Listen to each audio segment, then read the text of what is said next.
She stood in a kitchen that smelled like burnt butter.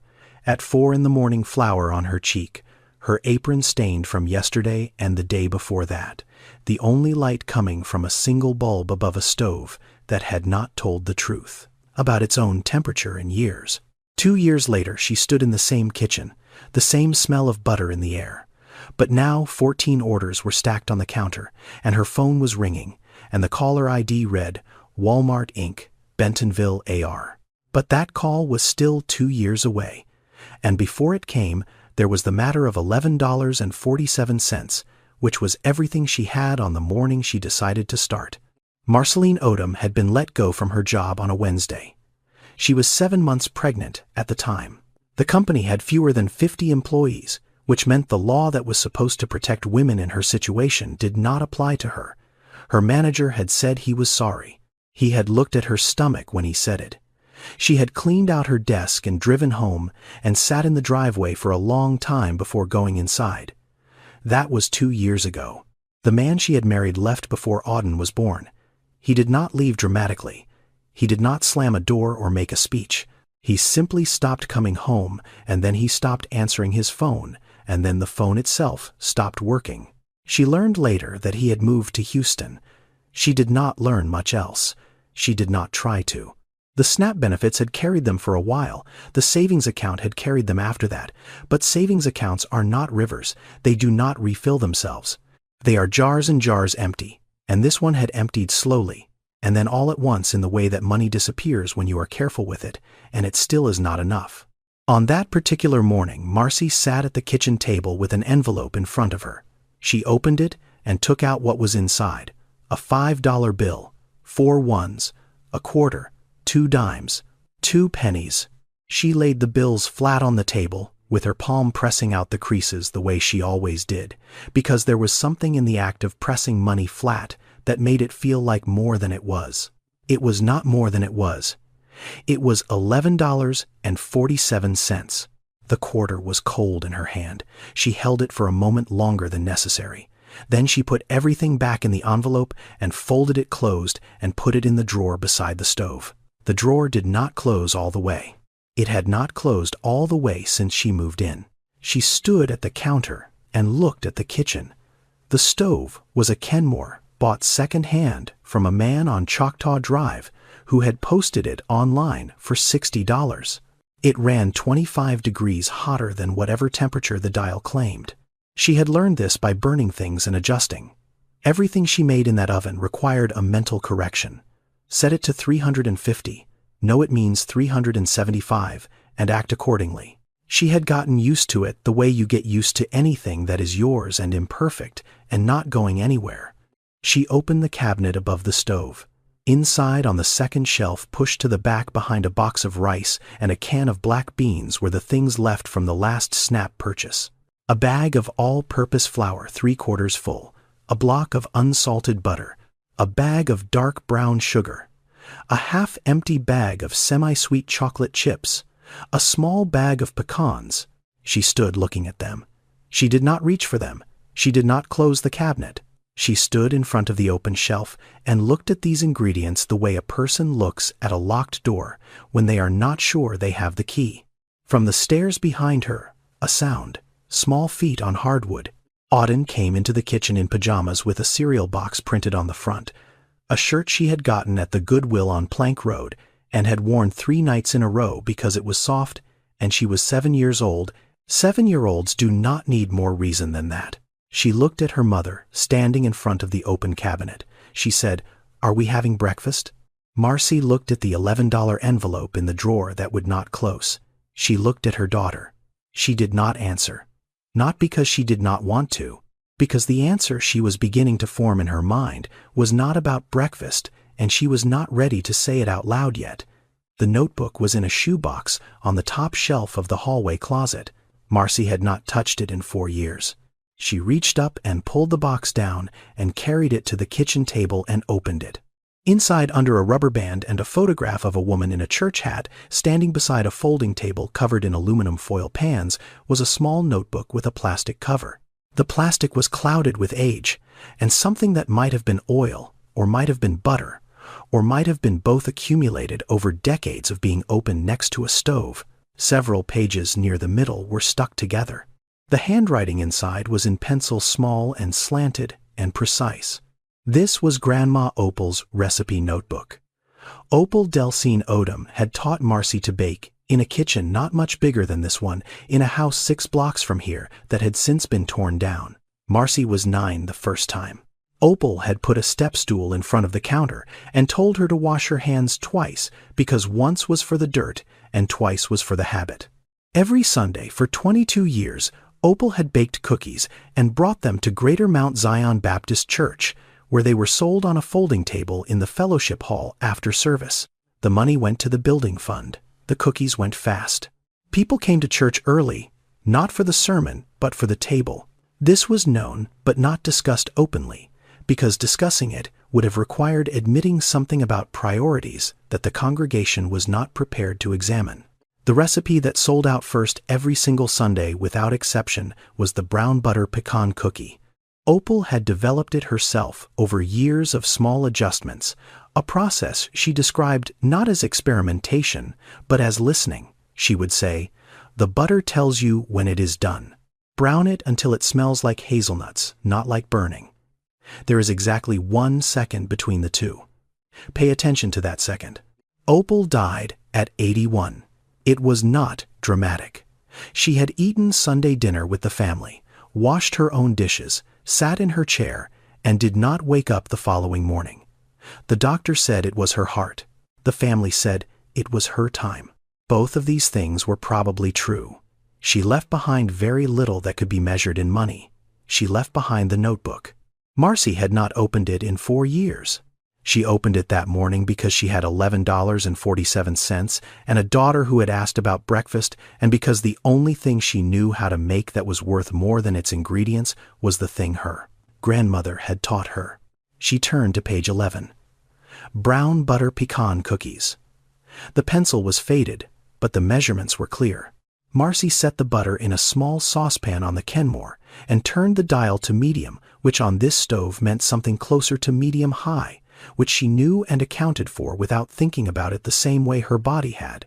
Learned to account for all the small lies. The things in her life told her. The butter melted. Then it foamed. Then the foam subsided, and the color began to shift from yellow to gold, and from gold to something deeper, the color of light tea, and the smell changed. It stopped smelling like butter and started smelling like something else entirely. Warm and round and close to the smell of toasted hazelnuts, but not quite, because brown butter is its own thing and does not need a comparison to be understood. It needs only to be smelled once, and then you know it for the rest of your life. She pulled the pan off the heat and poured the butter into a bowl to stop the cooking. 1 second between hazelnut and burning. She had caught the right second. Grandma Opal would not have said anything about this. She would have simply nodded once and moved on to the next step, because praise was not part of the process. Auden had come into the kitchen and climbed onto the counter beside the stove. She sat with her legs hanging over the edge and watched. She did not ask what Marcy was doing. She just watched the way children watch when they sense that what is happening in front of them is not ordinary. Marcy measured the flour by hand. She did not own a kitchen scale. She used the scoop and level method her grandmother had used, which is not the method any baking textbook recommends, but which produced results that were consistent because Marcy's hands had been trained by Opal's hands, and the measurements lived in her muscles, not in numbers. She mixed the dough. She folded in the pecans and the chocolate chips. She dropped rounds onto a sheet pan lined with parchment paper that she had found in the back of a drawer left over from something she could not remember making. She put the pan in the oven. She set the dial to 350, which meant 375, and set a timer for 11 minutes, which at this temperature meant checking at 9 and pulling at 10 if the edges were golden. At 9 minutes, she opened the oven and rotated the pan because the Kenmore ran hot on the left side. At 10 minutes, she pulled the pan. The kitchen smelled like Grandma Opal's kitchen had smelled on Saturday nights when she was preparing for Sunday morning. The smell was so specific and so complete that for a moment Marcy stood still and let it be what it was without trying to make it into anything else. She let the cookies cool on the pan for 3 minutes, then transferred them to a wire rack. 36 cookies. She picked one up and broke it in half. The outside was firm. The inside was soft and slightly underset, which is what a cookie is supposed to be when it first comes out, because it continues to cook as it cools, and if you bake it to done in the oven, it will be overdone on the counter. She handed half to Auden. Auden bit into it and stopped chewing. Not because something was wrong. She slowed down. She chewed the way children chew when they are paying attention to what is in their mouth, instead of just processing it. She did not say it was good. She took another bite. Marcy looked at the 36 cookies on the cooling rack. She turned over the electric bill that was sitting on the counter and picked up a pen. On the back, she wrote, "Butter $3.50, flour $2, sugar $1.50, chocolate chips $3, eggs $1. Pecans, she had gotten those from the SNAP purchase and estimated $2. She added it up. $11.50 for 36 cookies, roughly 32 cents per cookie. She wrote another number below. If she sold them at $1.50 each, 36 times $1.50, $54, minus $11.50 in cost, $42.50. She looked at the number. She looked at the cookies. She looked at the $11.47 in the drawer that did not close. She did not call them beautiful. She called them ready. But ready for what she did not know yet.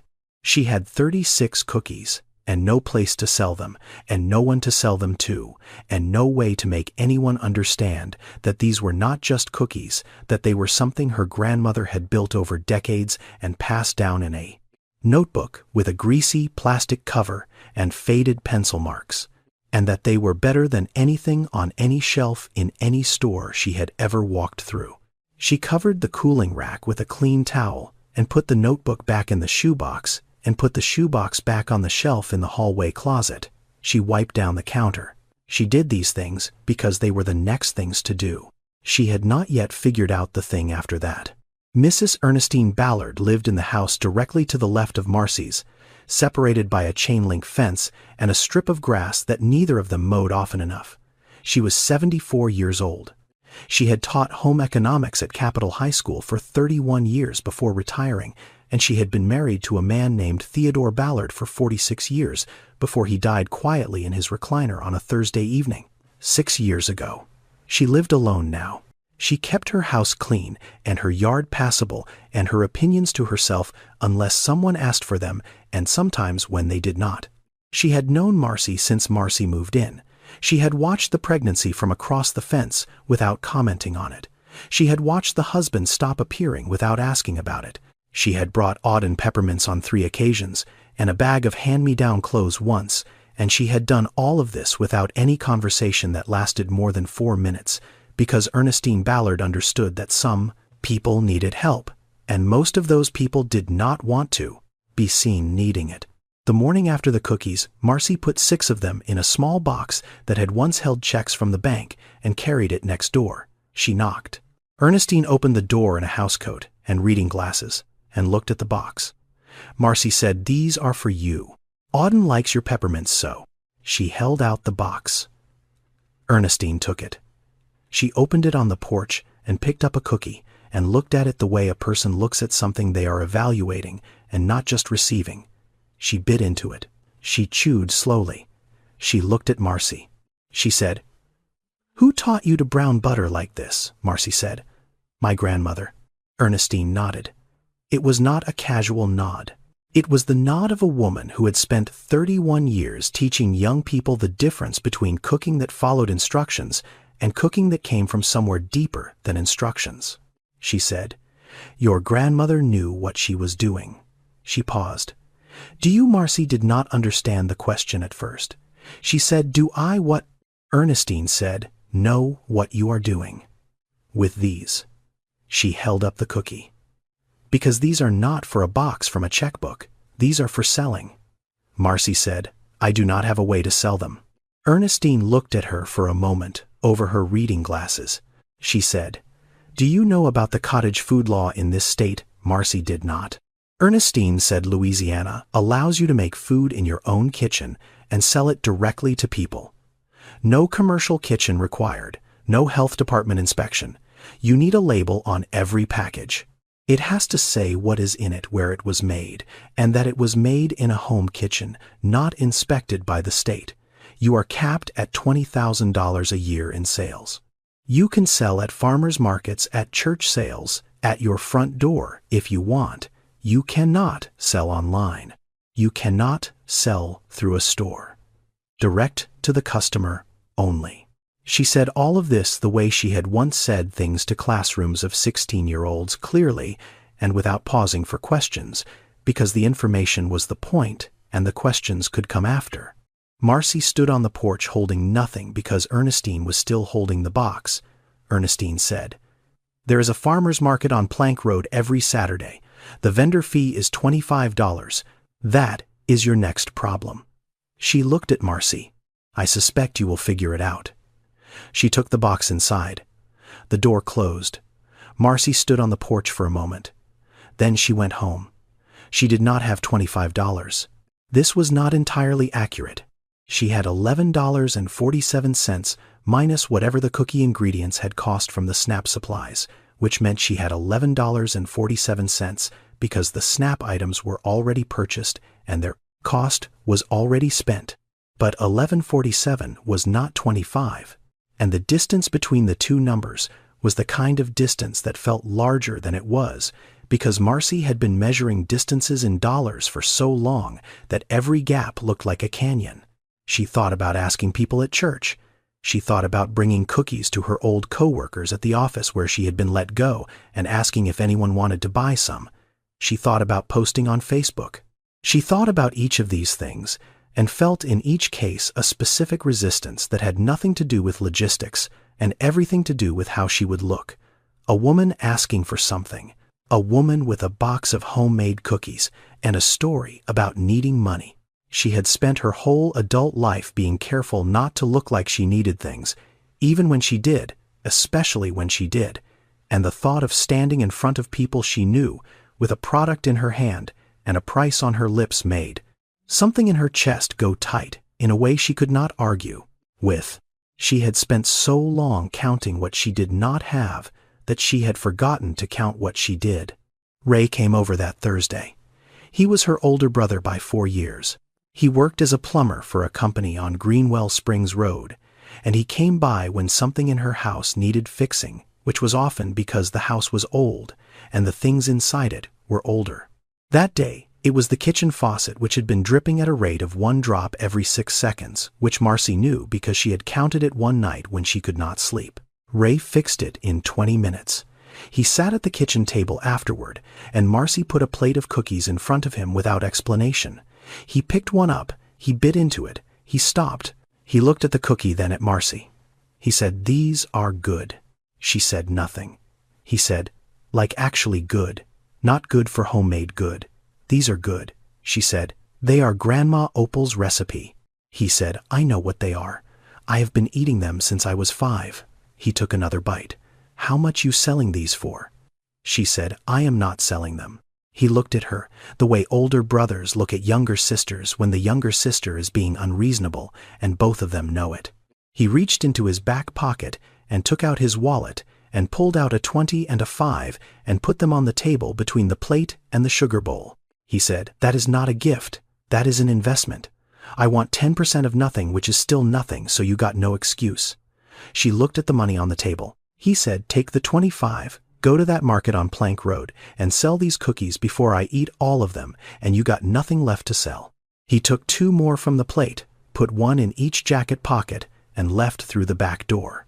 The screen door bounced twice behind him the way it always did.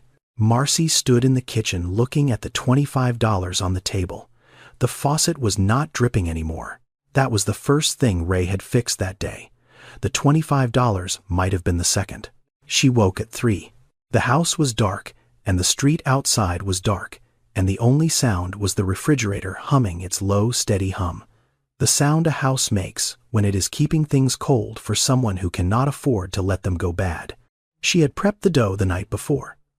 6 batches mixed and portioned and wrapped in plastic and stacked in the refrigerator on the shelf beside the milk and the half-empty jar of grape jelly. She had done the math. 6 batches was 216 cookies. At $2 each, that was $432 if she sold every one. She would not sell every one. She knew that. But she had made 216 anyway, because the alternative was making fewer, and wondering later if fewer had been the reason. She turned on the oven, set the dial to 350, subtracted 25 inches, her head, began. The kitchen was small, and the work was repetitive, and she moved through it with the efficiency of someone who had practiced the same motions enough times that her hands no longer consulted her brain. Scoop, level, drop, space, pan in, timer on, pan out, rotate. Next pan. She worked in the yellow light of the single bulb above the stove, and by 5:15 she had 216 cookies cooling on every flat surface in the kitchen. The counter, the table, a cutting board balanced on top of 2 overturned mugs. She packed them into Ziploc bags, 3 cookies per bag. On each bag, she stuck a label she had written by hand the night before on adhesive paper Ernestine had given her. The label read Grandma Opal's brown butter pecan cookies. Below that, the ingredients. Below that, in smaller letters, the line Ernestine had told her was required. Made in a home kitchen not inspected by the Louisiana Department of Health. She had written 72 of these labels at the kitchen table while Auden slept. Her hand had cramped at label 40. She had kept writing. She loaded the bags into 2 cardboard boxes and carried them to the car. The car was a 2009 Nissan Sentra with a crack in the windshield and a passenger door that did not lock from the outside. She went back inside and picked up Auden, who was asleep on the couch in her clothes because Marcy had dressed her the night before to save time in the morning. Auden did not wake up. She hung in her mother's arms like something soft and boneless and trusting in the way only sleeping children are trusting. Marcy buckled her into the back seat. Auden's head fell to the side. Marcy drove. The Plank Road Farmers Market opened at 6 on Saturdays. When Marcy arrived at 5:45, the parking lot was already half full with vendors unloading trucks and vans. She could hear the sound of folding tables being snapped open and locked into place. The metallic click of legs straightening. Somewhere a man was stacking crates of tomatoes in careful rows. A woman poured coffee from a thermos into a paper cup and stood drinking it in the half-dark with her eyes closed. The air smelled like morning, damp and still cool with the particular sweetness that Louisiana air carries before the heat takes over. Marcy set up her table. She had no tablecloth. She had no display stand. She had 2 cardboard boxes of cookies in Ziploc bags and a piece of cardboard she had cut from a shipping box and written on with a black marker. Grandma Opal's brown butter pecan cookies. $2 each. 3 for $5. She propped the sign against one of the boxes. She stood behind the table. Auden was still asleep in the car with the windows cracked. The market opened. People came. They walked along the rows of vendors looking at produce and honey and hot sauce and bread. They walked past Marcy's table. Some glanced. Most did not. She smiled at the ones who glanced. They smiled back and kept walking. This is what it looks like when people have already decided something is not for them. They do not stop. They do not slow down. They adjust their path slightly. The way a river adjusts around a stone, it does not notice. 2 hours passed. She had not sold a single cookie. Auden woke up sometime after 8 and came to the table rubbing her eyes. Marcy gave her a cookie and a juice box, and Auden sat on the ground behind the table with a crayon and the back of one of the labels and began drawing. After a while, she moved to the table surface itself and continued drawing there, her small body visible just above the table edge. A woman in a green jacket stopped. She was not looking at the cookies. She was looking at Auden. She said, "What are you drawing, sweetheart?" Auden looked up. She said, "My mom's cookies." The woman looked at the cookies. She looked at Marcy. She said, "Can I try one?" Marcy opened a bag. The woman bit into a cookie and did the thing that Auden had done and Ray had done and Ernestine had done before her. She slowed down. She looked at what was in her hand. She bought 3. She came back 20 minutes later and bought 6 more. She brought a friend. The friend bought 6. By 10:30, there was a small, steady line at Marcy's table that had not been there 2 hours earlier and that no one, including Marcy, fully understood the cause of. Word of mouth is not a strategy. It is a consequence. It is what happens when a product is good enough that the person who buys it cannot help telling the next person they see. By noon, she had sold 180 cookies. 36 bags remained. She packed them back into the box. She folded the table. She carried Auden to the car. She sat in the driver's seat and counted the money. Bills first, then coins. She flattened each bill against her thigh, the way she always did, pressing out the creases, making the money neat. She put it in the envelope. She had brought the same envelope from the drawer beside the stove. $330, minus roughly $100 in ingredients and the $25 vendor fee. $205 in profit from cookies, from a recipe in a notebook with a greasy plastic cover, from a Saturday morning and a 7-year-old who had drawn a picture at the right moment for the right stranger. She did not cry. She folded the envelope closed. It was thicker than it had been that morning. She put it in her bag and started the car and drove home. The second Saturday was easier because the fear was smaller. The third Saturday was easier still. By the fourth week, she had regulars. People who came to the market specifically for her table and who were annoyed when she sold out before they arrived, which she began doing by 11, then by 10:30, then by 10. Week 1, $330. Week 2, $410. Week 3, $380. Because it rained and the market closed early, and the people who did come moved fast under umbrellas and did not stop for cookies. Week 4, $520. She had started bringing more. She had started taking orders for church events and birthday parties. A woman named Charlene asked for 5 dozen for a family reunion in Plaquemine and paid in advance and told Marcy she would tell her cousins. On the 5th Saturday, Marcy arrived with 3 products instead of 1. She had spent the week experimenting. Snickerdoodles, lemon shortbread. She had made them carefully, and she had packaged them with the same labels and the same attention, and she had been proud of the variety. The snickerdoodles sold 7 bags. The lemon shortbread sold 4. The brown butter pecan cookies sold out by 9:45. By noon, she was sitting behind a table with 2 products that people looked at and walked past, and 1 product that was gone. She told Ernestine about it that evening. She said she thought people would want options. Ernestine was sitting on her porch with a glass of sweet tea. She said, "A restaurant that does 1 dish perfectly will outlive a restaurant that does 20 dishes adequately. That is not my opinion. That is arithmetic." Marcy did not bring snickerdoodles or lemon shortbread to the market again. She brought brown butter, pecan cookies. More of them. Only them. The market had told her what it wanted. She had listened. She had tried to be everything, and the market had told her to be one thing very well. There was also the man. He appeared on the 3rd Saturday and came back every week after. He bought 2 bags each time. He paid in cash. He did not make conversation.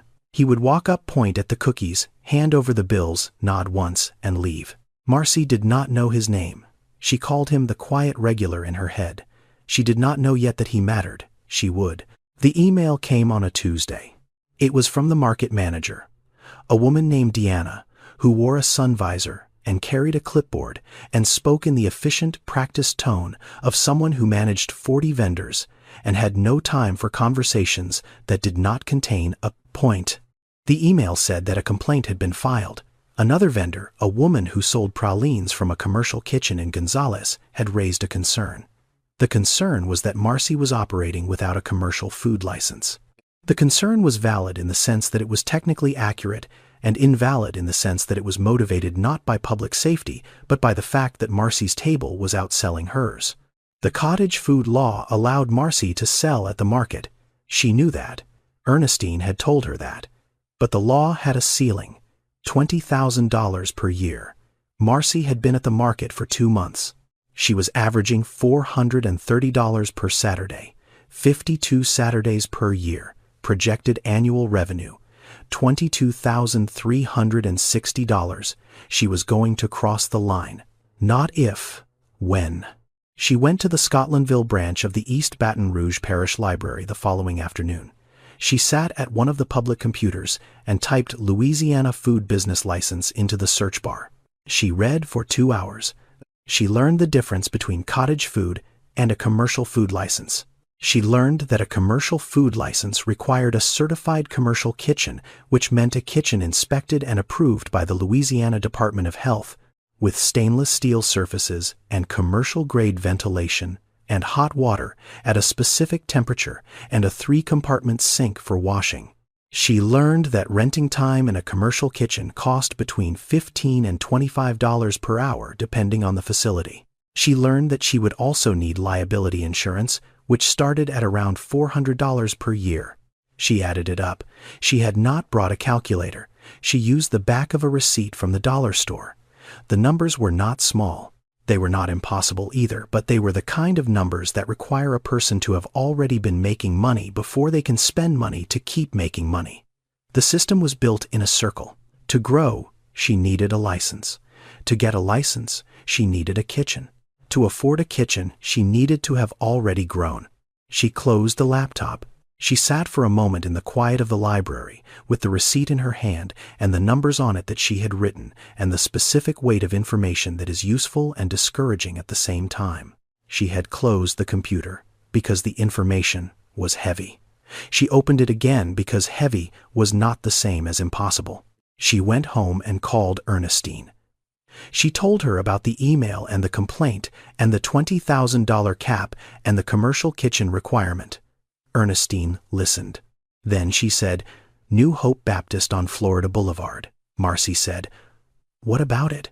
Ernestine said, "Their kitchen. It was certified as a commercial kitchen 4 years ago.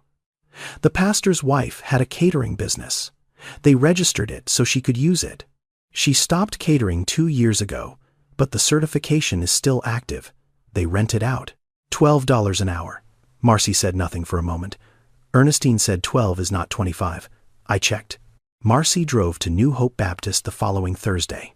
The church was a low brick building on Florida Boulevard, with a white cross above the entrance and a parking lot that needed repaving and a sign out front that listed service times and a Bible verse that changed weekly.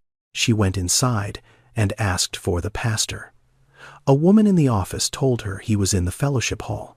She walked down the hallway and found him setting up chairs for a Thursday evening Bible study. His name was Reverend Lewis. He was in his 60s. He had large hands and a calm manner, and he listened to Marcy explain what she needed without interrupting. When she finished, he said, "The kitchen is available Tuesday and Thursday nights, 6 to 10. Bring your own ingredients. $12 an hour. We ask that you leave it cleaner than you found it." That was all. No speech, no encouragement, no laying on of hands. A door was available, and he told her where the handle was. What she did with it was her business.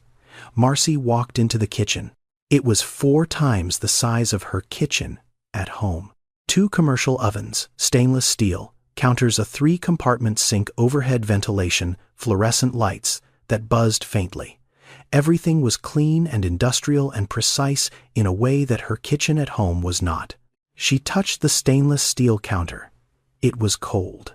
She put her palm flat against it and felt the temperature of professional equipment, the specific neutrality of surfaces that are designed to be sanitized and that do not absorb the memory of what has been made on them.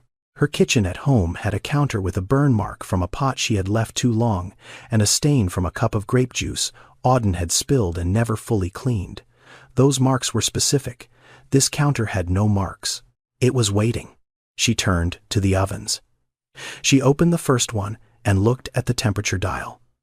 She turned it to 350. She did not subtract 25. She did not need to. This oven did not lie. She had been baking in a kitchen where the equipment told her the wrong temperature, and she had learned to correct for it the way a person learns to walk with a limp and stops noticing the limp until the day the leg is healed and walking straight feels strange. She did not know what to do with equipment that told the truth. She would learn. The first week in the church kitchen went well. She doubled her output. 432 cookies instead of 216. She sold out by 9:30 on Saturday. She came home that night and sat at the kitchen table and counted the money, and the number was larger than any number she had counted before in her life that belonged to her. The second week, she decided to push further. 500 cookies. She arrived at the church kitchen on Tuesday at 6 and began. She scaled the recipe up. More butter, more flour, more sugar, more pecans. She used the larger bowls the church kitchen had. She filled 4 sheet pans instead of 2 and put them all in at once because the ovens were larger, and she assumed larger ovens meant more capacity, which was true. But she did not yet understand that more capacity did not mean identical conditions. A home oven is a small space. The heat wraps around the pan. A commercial oven is a larger space. The heat circulates differently. The edges of a large oven are hotter than the center. The top rack bakes faster than the bottom. These are things that professional bakers know the way professional drivers know the feel of a road. Marcy was not a professional baker. She was a woman with a recipe and an oven that had finally stopped lying to her.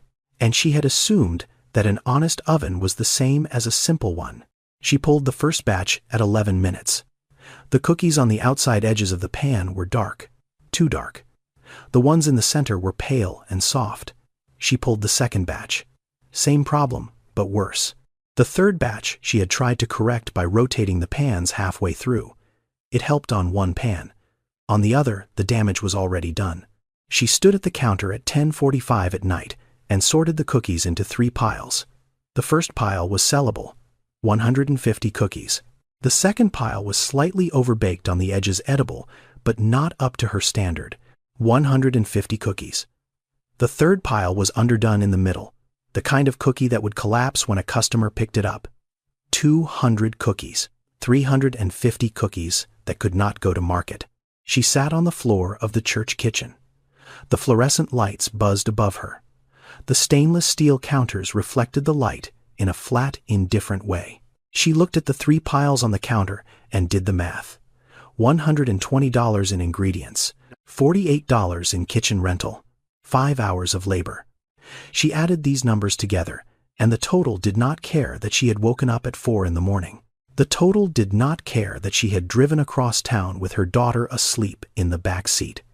The total did not care about effort or intention, or the number of hours she had spent standing on a concrete floor. The math did not care about effort. The math was just the math. She sat there for a long time.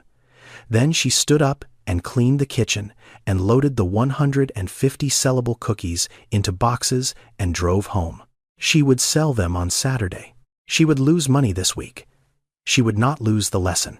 She went home and pulled the shoebox from the hallway closet and brought it to the kitchen table and opened the notebook. She turned to page 11. The recipe, the measurements she had memorized years ago. But this time she did not look at the recipe itself. She looked at the margins. Grandma Opal had written in the margins the way some people write in the margins of Bibles. Small notes in pencil squeezed between the printed lines of her own handwriting. Additions made at different times with different pencils. Some sharp, some dull, the graphite, varying in darkness, the way it does when notes are added over. Years. Near the bottom of the page, below the baking instructions in handwriting, that was smaller and more cramped than the rest, as though it had been added later and in a hurry, were 2 lines. For the church oven, reduce temp 15 degrees and add 2 minutes, rotate halfway. Bottom rack only. Marcy read the lines twice. Then she read them again. Grandma Opal had baked in a church kitchen. She had stood in front of a commercial oven that was not her own and figured out how to make her recipe work inside it. She had done this 40 years ago. She had written down what she learned in the margin of the same page Marcy had been reading from all along, and Marcy had never seen it because she had never needed to see it until now. She traced the handwriting with her finger. The ink was faded, but the instruction was not. She sat at the table for a while. She did not cry. She was not the kind of person who cried at kitchen tables. She was the kind of person who wrote things down. She picked up a pen. Below her grandmother's note, in her own handwriting, she wrote, "For New Hope Commercial Oven. 335 degrees, 13 minutes. Rotate at 7. Top and bottom racks okay if staggered." 2 sets of instructions. 2 generations. The same problem solved 40 years apart on the same page of the same notebook. Opal's pencil above, Marcy's pen below. The page was crowded now. It was better that way. She closed the notebook and put it back in the shoebox. She did not put the shoebox back on the shelf in the hallway closet. She put it on the counter beside the stove where she could reach it without climbing. The quiet regular came to the market on a Saturday in late September. He bought his 2 bags the same way he always did. Cash, nod, no conversation. But this time, he did not leave. He stood to the side of the table holding his bags and waited until the 2 women in front of Marcy had paid and moved on. Then he stepped forward. He said, "My name is Marcus Thibodeau. I own a restaurant on Government Street in Mid-City. It is called Thibodeau's. It seats 42 people, and we are open 5 nights a week." Marcy looked at him. She had seen this man every Saturday for 3 months. She had never heard him say more than 2 words in sequence. He said, "I have been buying your cookies for 3 months. I serve them as dessert at my restaurant. I do not make dessert. I never have. I buy yours and I plate them, and my customers keep asking where I get them. They are the only dessert on the menu, and they are the reason some people come back." He paused. He was not a man who was comfortable with long speeches. She could see him managing the effort of it. He said, "I need 200 a week, every week. Can you do that?" Marcy did the math before she answered. 200 cookies per week. She was currently making about 450 for the market.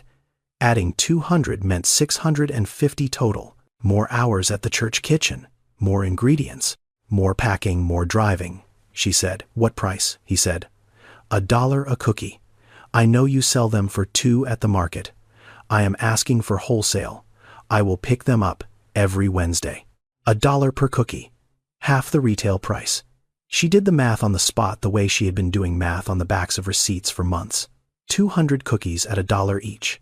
$200 per week. Her cost per cookie was roughly 32 cents. Profit per cookie, at wholesale 68 cents. At retail, $1.68, less per unit. But 200 guaranteed per week, rain or shine. No table, no market fee, no standing, for 6 hours, hoping people stopped. She made less per cookie, and more per week. That was the math of growing. She said, "I can do that. Starting next Wednesday." He nodded once. He took a card from his shirt pocket and put it on the table. It was a plain white business card with the restaurant name and a phone number. Nothing else. He picked up his 2 bags of cookies and left the way he always left, quietly, without ceremony. A man who said what he needed and then was finished talking. Marcy looked at the card on the table. She picked it up and put it in the envelope in her bag, the one that held the money. It sat on top of the bills like a different kind of currency, not cash, proof. The first year ended in December. Marcy sat at the kitchen table on a Tuesday night and added up the numbers in the notebook she had been keeping since the first Saturday at the market. Not the recipe notebook. A different one.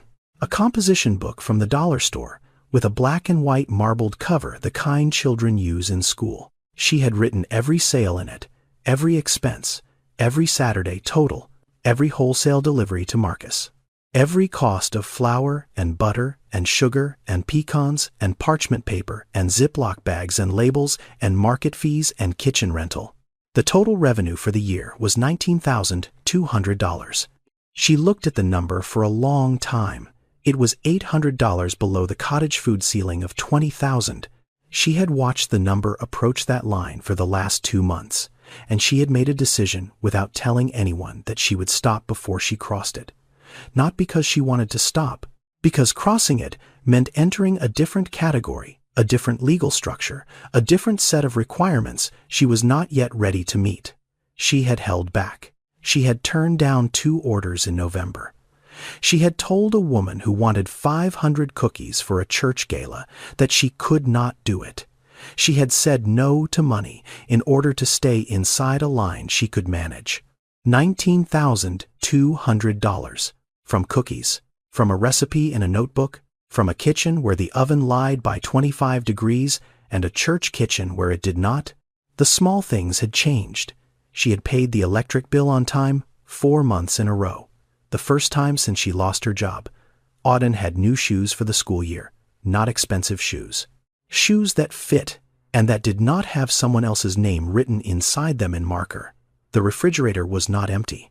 It was not full in the way refrigerators are full in commercials, but it had milk and eggs and lunch meat and grape jelly and the specific dignity of shelves that are not bare. She was still tired. She still woke at 4. The week her car broke down, she walked to the market, pulling a wagon with cookie boxes stacked inside it. 11 blocks in the dark, with Auden walking beside her, holding a flashlight. The success had not removed the difficulty. It had added purpose to the difficulty. The waking up was the same. The reason for it had changed. The Kenmore at home still ran 25 degrees hot. She still used it for small batches test runs, orders for neighbors. She had access to ovens that told the truth now, but she still came home to the one that lied. There was something in that she was not ready to let go of. The oven had been there at the beginning. It had been part of the first batch, the one she made with $11.47 worth of ingredients, while her daughter sat on the counter and watched. Replacing it would have been practical. She was not ready to be practical about it. Ernestine came over on New Year's Day with a plate of black-eyed peas and rice, because that was what Ernestine did on New Year's Day. She sat at the kitchen table, and Marcy told her the number. 19,200.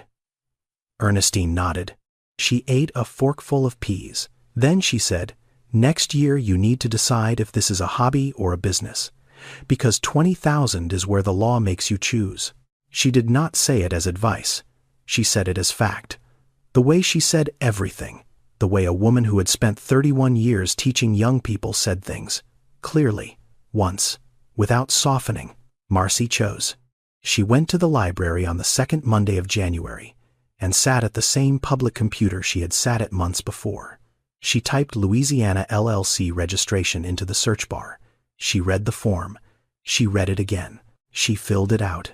The filing fee was $100. She paid it with a debit card attached to the account she had opened in October with the first $330 from the market. The following week, she took a food handler certification course online. It cost $15 and took 4 hours. She sat at the kitchen table with the laptop Ernestine had lent her and answered questions about temperature, danger zones, and cross-contamination and proper hand-washing technique. She passed. She printed the certificate at the library. She called the Louisiana Department of Health and asked about a commercial food license. The woman on the phone explained the requirements: a certified commercial kitchen, an inspection, liability insurance. Marcy wrote each item on the back of an envelope. The liability insurance was $480 per year. She called 3 companies and got quotes and chose the one that was $480 because it was the lowest and because she could afford it if she was careful. She went back to New Hope Baptist and spoke to Reverend Lewis. She asked for a formal rental agreement, a signed document that stated the kitchen was a certified commercial facility and that she was an authorized user. He wrote it by hand on church letterhead and signed it, and she thanked him and put it in a folder she had bought at the dollar store for 79 cents. She submitted the application. She waited. 3 weeks later, an envelope arrived in the mail from the Louisiana Department of Health. She opened it on the porch because she did not want to open it inside in case the answer was no and the kitchen held the memory of it. It was not no. She held the license, a piece of paper with her name on it and the name of the business she had registered, Grandma Opal's LLC, and the words commercial food license, and a date and a signature from someone she had never met. Ray came by that afternoon. He saw the paper on the table. He picked it up and read it. He said, "You saved $3,000 in a year selling cookies. You really about to spend $750 of it on paper." Marcy said, Paper is the difference between a woman selling cookies and a business selling cookies. Ray looked at her. He put the paper down. He said, "All right then." She did not frame the license. She did not hang it on the wall. She folded it and put it in the drawer beside the stove.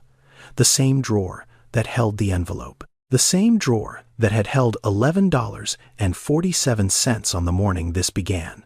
The drawer still did not close all the way, but what was inside it had changed.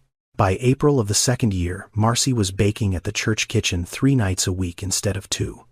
She was selling at 2 farmers markets, Plank Road on Saturdays and a smaller one on Perkins Road on Sundays. She was filling Marcus's weekly order of 200 cookies every Wednesday. She had started taking orders through a Facebook page that Auden had helped her set up, which she was now legally allowed to do because the commercial license removed the direct sale only restriction of the cottage food law. Revenue in April was $4,100 in a single month. She stared at the number in the composition book and read it twice, because numbers that large still felt like they belonged to someone else. But the number carried weight on the other side too. She was baking 600 cookies a week. She was at the church kitchen from 6 to 10 on Tuesday, Thursday, and now Saturday mornings before the market. She was up at 3:30 on baking days and 4 on market days. She was mixing dough and portioning dough and baking dough and cooling cookies and packing cookies and labeling bags and loading boxes and driving to markets and standing behind tables and smiling at strangers and driving to Marcus's restaurant and carrying boxes through the back door and driving home. Auden helped. She was 9 now, and she had learned to seal Ziploc bags and apply labels with a precision that Marcy appreciated and that she suspected Auden had inherited from Opal, who had always believed that the way a thing was presented mattered as much as the thing itself. After school, Auden would sit at the kitchen table and work through a stack of bags while Marcy prepped dough for the next bake. One evening, while Auden was labeling and Marcy was measuring flour, Auden said, "Mom, why don't you just make less, so you don't have to work so much?" Marcy stopped measuring. She held the cup of flour over the bowl. She did not put it down. She stood there with the cup in her hand and looked at her daughter, who was 9 years old and who had asked the question that Marcy had been asking herself in the dark at 3:30 in the morning and had not been able to answer. She put the cup down. She said, "That is a good question." Auden waited. She was good at waiting. She had learned it young. Marcy said, "I do not know the answer yet." That was true. She did not know whether what she was building was something she wanted to keep growing or something she was growing because stopping felt like going backward. She knew she was tired. She knew the tiredness had a texture now that was different from the tiredness of 2 years ago. 2 years ago, the tiredness was empty.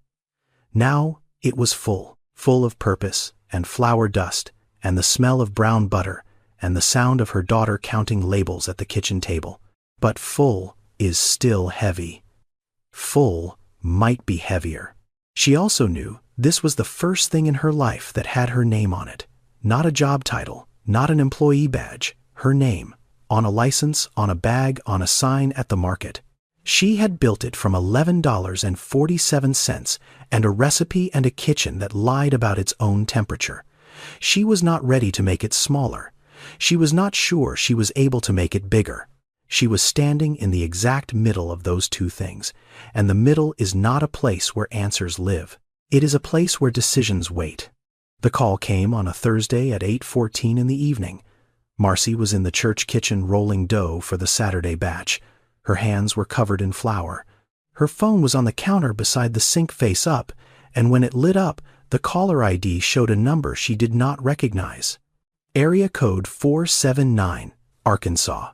She almost did not answer. She had been getting calls from numbers she did not recognize for weeks. Car warranty, solar panels, student loan forgiveness for loans she had never taken. She had stopped answering unfamiliar numbers, the way most people stop answering unfamiliar numbers by letting them go to voicemail and deleting the voicemail without listening. But something made her pick up. She could not explain what.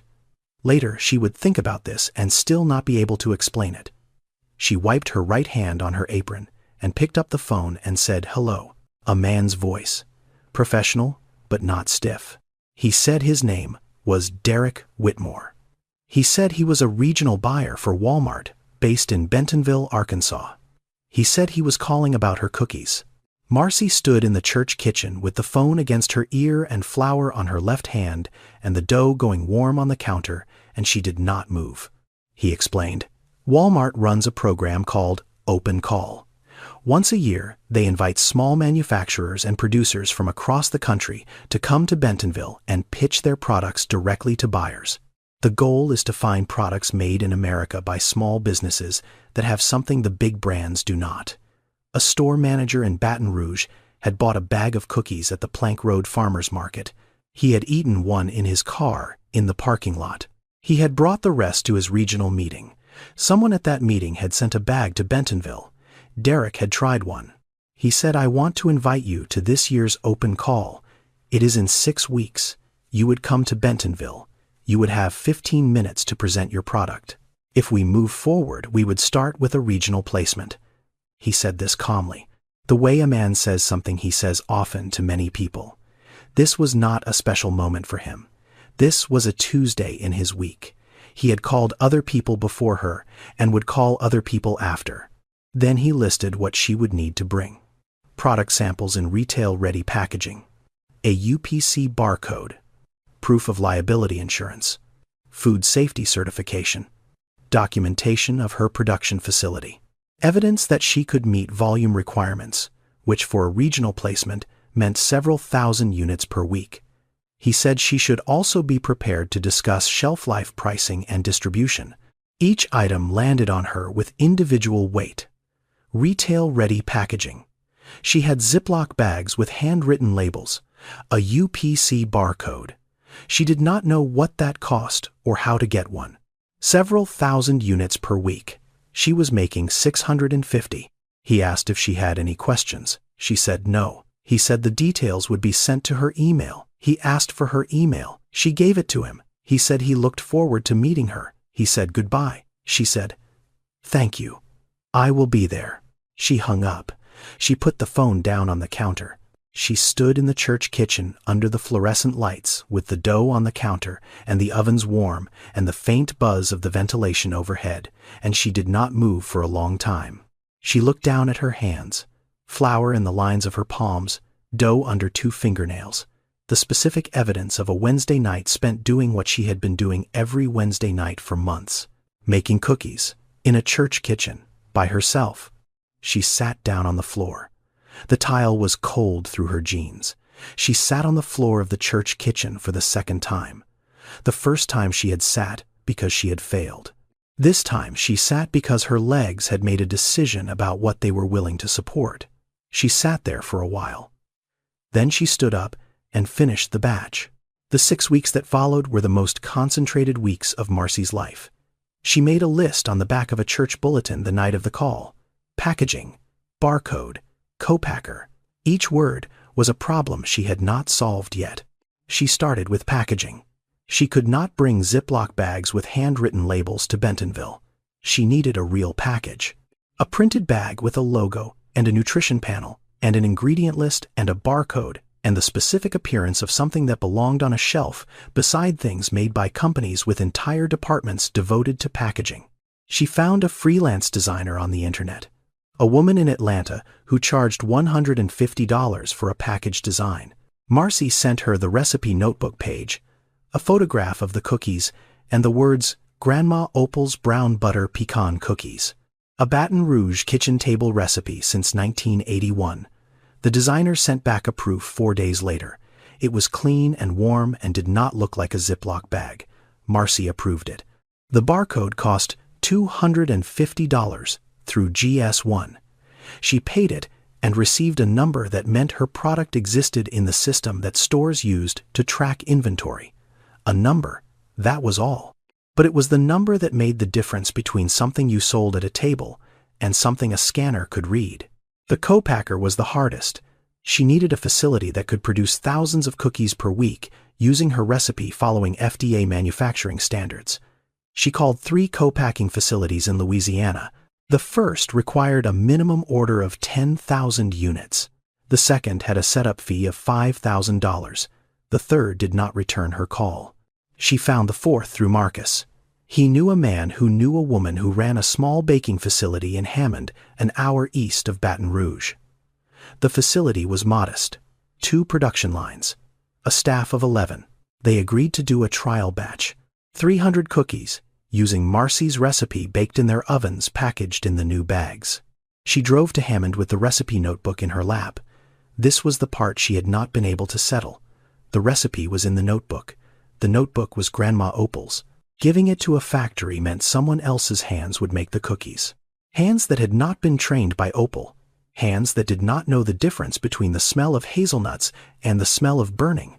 Hands that had never stood on a step stool at 9 years old and been told to wash twice. She sat in her car in the parking lot of the co-packing facility for 10 minutes before going inside. That evening she told Ernestine about it. She said she felt like she was giving something away. Ernestine was sitting on her porch. She said, "Your grandmother gave you the recipe. She did not tell you to guard it, she told you to use it," Marcy said. "She told me to use it, not to give it to a factory in Hammond," Ernestine said. "She told you to feed people. She did not specify how many." Marcy sat with that. Then she went inside and took the notebook to the facility the next morning and stood beside the production manager and walked through every step, every temperature, every timing. She watched the first batch come out. She broke a cookie in half. The outside was firm. The inside was soft. The smell was right. It was not identical to hers. It was close enough to be worthy of the name on the bag. She drove to Bentonville on a Sunday, 7 hours in the car. Auden stayed with Ernestine. The drive was flat and long, and she spent most of it not listening to the radio and not thinking about what she was going to say, because she had already decided what she was going to say, and going over it again would only make it worse. She arrived in the evening. She checked into a hotel that was not expensive and not comfortable, and that she had booked because it was the closest one to the Walmart home office that she could afford. She put the box of sample cookies on the desk and the folder of documents beside it, and she sat on the bed and looked at them.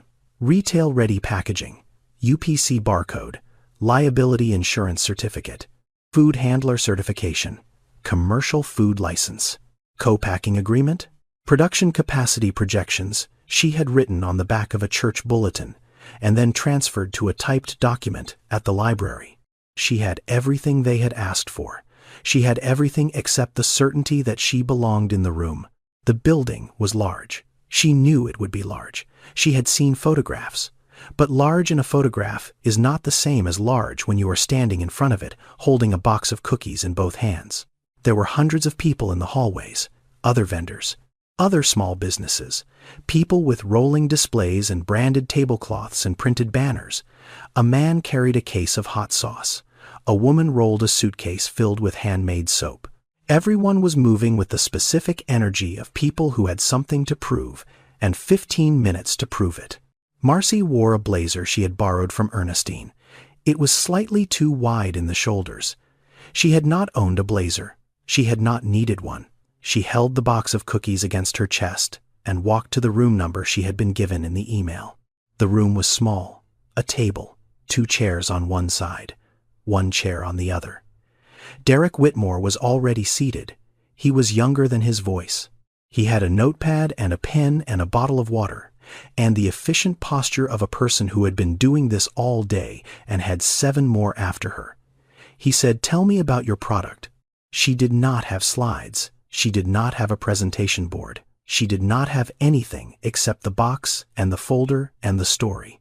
She told him about Grandma Opal, about the kitchen on a Saturday night before church, about the step stool and the instruction to wash your hands twice, about the notebook with the greasy plastic cover, about the morning she opened it because she had $11.47 and a daughter who had asked about breakfast, about the Kenmore oven that ran 25 degrees hot, about the first Saturday at the market when nobody stopped and then a 7-year-old drew a picture and everything changed. Then she opened the box and said, "This is what $11.47 became." Derek took a cookie. He bit into it. He chewed, slowly. He set the cookie down and wrote something on his notepad. Then he asked questions. What was the shelf life? Marcy said 8 weeks. in sealed packaging. What was the unit cost at scale? She said $1.12 at 5,000 units per week. What was her suggested retail price? She said $3.99 for a 6-pack. What was her current production capacity? She said 5,000 per week through the Hammond facility. Scalable to 12,000 within 60 days. He wrote each answer down. He did not react to them. He did not smile or nod or show any indication of whether the numbers were good or bad or somewhere in between. He was a man doing math, and math does not make faces. When she finished, he looked at his notes for a moment. Then he looked up. He said, "We are going to start with 50 stores in Louisiana. If it performs, we expand to the region." He said this the way he said everything, calmly, without drama, in a room with a table and 2 bottles of water and a box of cookies. Marcy said, "Thank you." She stood. She picked up the box. She walked out of the room and down the long hallway past the other vendors who were still waiting, and she went outside and stood in the parking lot of the Walmart home office in Bentonville, Arkansas, in Ernestine's blazer that did not, and she took out her phone and called Ernestine. Ernestine answered on the second ring. She always did, Marcy said. 50 stores. There was a silence on the line. Not a long one. Just enough. Then Ernestine said, "Well, I suppose you had better get baking." She picked up Auden from Ernestine's house the following evening. Auden was on the porch drawing when the car pulled up. She came down the steps and got in and buckled her seatbelt and looked at her mother. She said, "Did they like the cookies?" Marcy said, "They are going to put them in 50 stores." Auden thought about this. Her face did the thing it always did when she was processing a number, a slight narrowing of the eyes, a small tilt of the head. She said, "Is that a lot?" Marcy said, "It is more than our kitchen." Auden nodded. She accepted this the way she accepted most things, with the quiet completeness of a child who has learned that her mother's answers are usually the right size for the question. They drove home. Marcy parked in the driveway and they went inside, and Marcy went to the hallway closet and took down the shoebox and brought it to the kitchen table. She opened the notebook. She turned to the first page. There, in Opal's handwriting, in pencil that had faded but not disappeared, was a line she had read many times, but that she read differently now. "For my granddaughter, so she always has something to start with." Marcy picked up a pen. Below her grandmother's words, in her own handwriting, she wrote 2 words. "For Auden." She closed the notebook. She put it back in the shoebox. A shoebox on the counter beside the stove, where it had lived since the night she found the church oven note. 2 generations of handwriting inside it, 3 generations of hands that had held the same recipe. She opened the drawer beside the stove. The envelope was still there. It was thick, now not with cash, but with the things a business accumulates, receipts, a copy of the LLC filing, the food handler certificate, the commercial license, the liability insurance card, and a small business card, white, with a name and an address, Grandma Opal's, Baton Rouge, Louisiana. The drawer still did not close all the way. She did not fix it. She had never fixed it. She was not going to fix it now. She turned on the Kenmore. She set the dial to 350, which meant 375, which she knew and corrected for without thinking. She took butter from the refrigerator and put it in a saucepan and browned it the way Opal had taught her. She made a small batch. 36 cookies. Not for the market, not for Marcus, not for Walmart, for Auden and Ernestine and Ray and the kitchen table. She pulled them out of the oven that lied and set them on the counter to cool.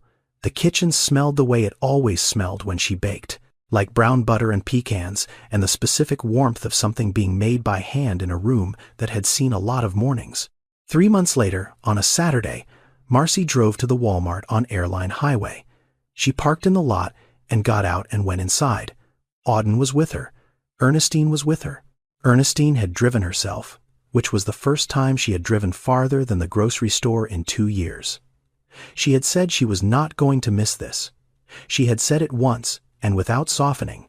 They walked through the entrance, past the registers, past produce, past the bread aisle. They turned into aisle 9, shelf 4.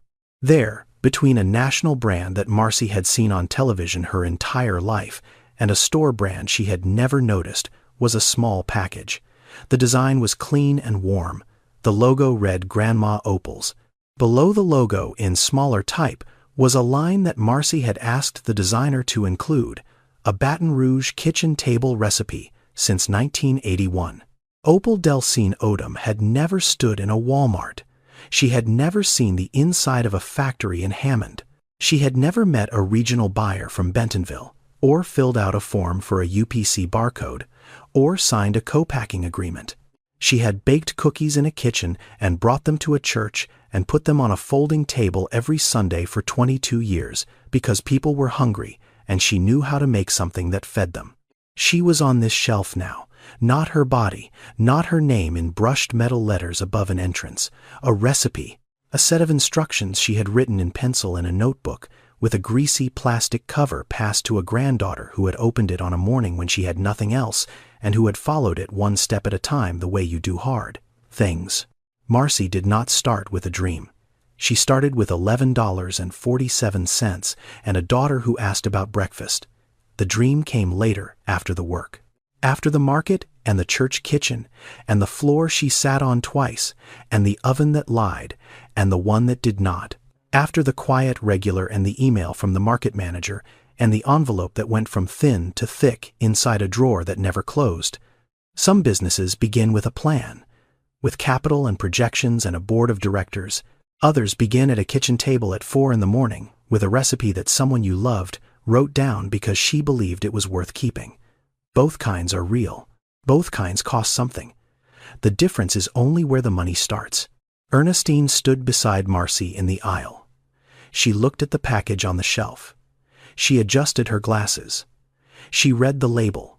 She read the line about 1,981. She said nothing for a moment. Then she put her hand on Marcy's arm. Briefly, the way people touch you when what they are feeling is too large for language, and a hand is what is available. Auden reached up and touched the package. She said, "That is our name." Marcy said, "That is your great-grandmother's name." Outside the Walmart on Airline Highway, the parking lot was full of people going about their Saturday, the way people do, getting what they needed and leaving. Inside on shelf 4 of aisle 9 between the national brands and the private labels was a small package with a name on it that had started in a kitchen and had not stopped. Marceline Odom had $11.47, a 7-year-old daughter, and a cookie recipe her grandmother left behind. She started baking before sunrise in a kitchen with an oven that ran 25 degrees too hot. 2 years later, she got a call from Walmart's headquarters in Bentonville, Arkansas. This is not a fairy tale. This is a story about what it actually takes to go from a home kitchen to a retail shelf. The cottage food laws, the commercial licenses, the pricing, math, the failures, and the one phone call that changed everything. Topics in this video: Louisiana cottage food law, how to start a food business from home commercial, kitchen licensing, product pricing, and cost of goods sold, COGS wholesale versus retail strategy, Walmart open call program, co-packing for small food businesses, UPC barcodes, liability insurance for food entrepreneurs, and the real math behind scaling a recipe into a livelihood. Thank you for watching. Before you go, if you had $11.47 and a recipe from someone you loved, would you have started? Tell us in the comments. See you in the next one.